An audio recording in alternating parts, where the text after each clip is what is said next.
Okay, so in today's video, we've got a GM 9.5 12 volt differential.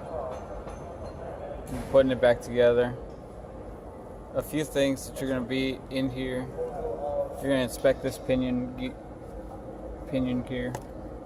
Oh, you can turn it. Oh, you can't turn it. It's up on the stand.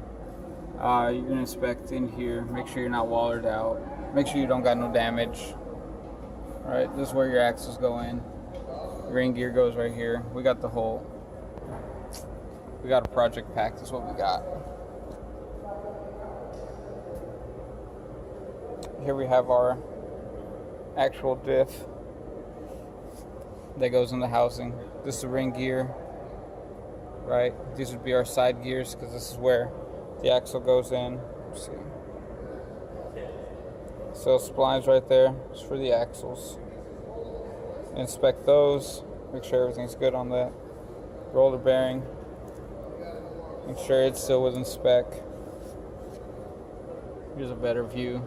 This is a limited slip, so it's got a few extra parts in there. See? Got some S clips. Holding down these clutch packs. Okay.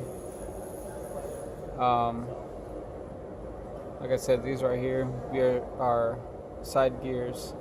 These over here on the side are what they call the spider gears.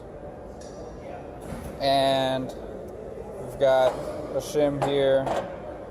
We've got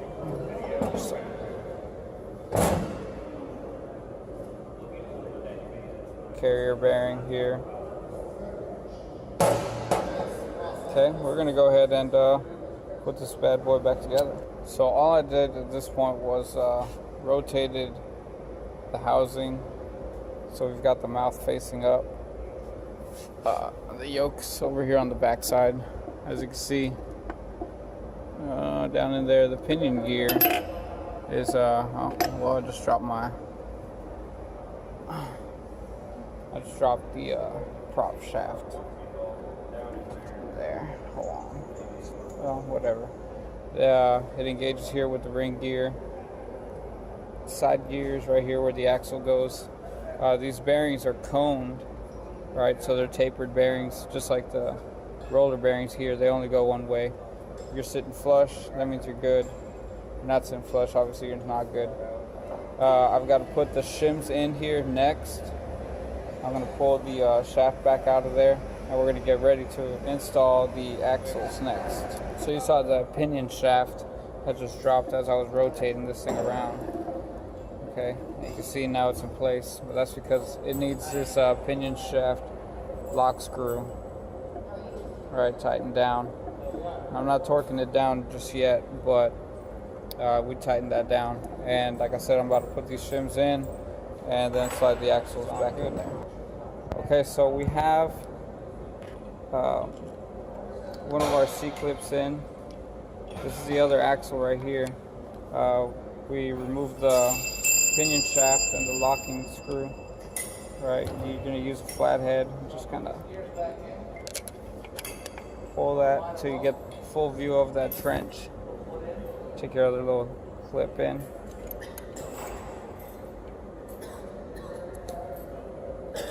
Oh, drop it in place. There we go. Oh yeah. Now our axles are secured. We're able to put our shaft back in, the lock screw back in, and we got to tighten down our caps here to spec. Like I said earlier, I'm not going to be torquing things down to spec. I'll probably put a ratchet on it, but not much. And I'm going to get this housing put back together. Okay, so we got our axles back in. Huh? That's pretty good. Some fantastic engineer came up with this design. We put that pinion shaft back in. We tightened down the lock screw back in. We got our little clamps or axle keepers in there. Splines are good. Caps have been tightened down some. They're good to go. Next thing, we got our little gasket here. Gasket doodad. Right. And then we got our housing, or our case cover, and some bolts. Put that on that, tighten them down, you're done. So today we've got a GM 9.5 rear end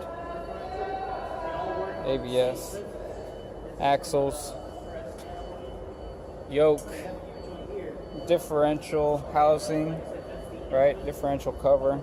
I already took these bolts out. Put that cover down, gasket, right? In here, some basic identification. We have the caps or straps, or bolts. This is our ring gear here. Pinion gear at the very bottom. It's actually on the other side of this yoke. See how it's engaged? Pinion gear, ring gear, attached in mesh. Down in here, these little stops right there, that's actually the axles. These are the side gears, spider gears. This little spot in the center is actually for a limited slip. This is a limited slip differential. This is an open differential because you can actually get to all the access in here. These are the actuators for the clutch pack. This is the pinion shaft. It's held in place by the pinion shaft lock screw. And we're going to go ahead and start taking things apart. I've already broken these bolts loose, so I'm going to take these caps off and I'll be back.